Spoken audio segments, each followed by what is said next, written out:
Hello Hoopers, today I'll be teaching you how to make your own hoop. First of all, you're going to want to start off with a section of 160 PSI poly tubing. I got mine at my local PGG, I special ordered it. It comes in 100-foot rolls and can range anywhere from $25 to $45. You can get them in other places. I hear you can get it at Lowe's and Ace Hardware, other hardware stores like that, so shop around, try and see what you can find. I would recommend starting with 3/4 inch diameter and 160 PSI, because the higher the PSI, the stiffer it is, and the lower the PSI, the more flexy it is. So 160 tends to be right in there where you really want to hoop. If you go any lower, it gets a little bit more flexible, which some people like a more flexible hoop. So once you start making, you can play around with different types of PSI. So I cut mine to the length that I want mine. And you're going to get some water boiling. Some people tend to use a hairdryer to soften the ends. I like the water boiling method. I just think it's easier, and I've heard horror stories of burning it with a hairdryer. It's just not good. I'm not sure if this is an urban legend or not, but I keep my hoop connectors in the freezer. I heard somewhere once that the rapid cooling of the hot tubing creates a better seal. I don't know if it's true or not. I do it out of habit, so you can keep your connectors wherever you want them, but that's just what I do.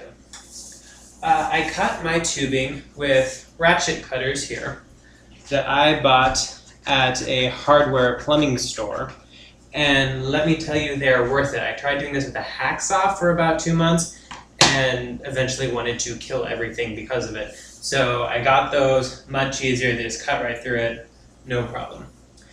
So what you're going to do is you're going to take your tubing and you're going to put one end of it into here, into your water, and let it get warmed up. A note on connectors, I got mine at a local D&B, so you can really find them anywhere that you find irrigation supplies. Mine looks like this. I like that it's textured on both sides. That kind of has the teeth to hold it in. And make sure you get the right diameter for your tubing. Since I'm using 3/4 inch diameter, you need a 3/4 inch connector. However, if you're using with PEX, PEX tubing is kind of hard to work with. Some people swear by it. It's not really my thing. But if you are going to use a connector like this with PEX, you want the size down. So since I have 3/4 inch tubing, if I had it in PEX, then I would want a 1/2 inch connector.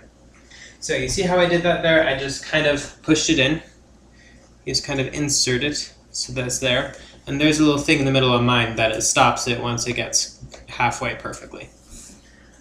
And then you're going to heat up the other end.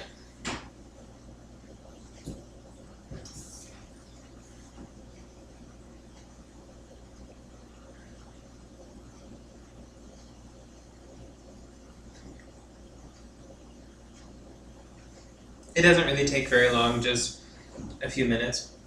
And I tend to kind of wipe it off just because I don't want a wet hoop or water getting into the hoop. And I'll watch here. Just shove it in there until it's connected. Ta-da! That is how you make a basic hoop. See you later.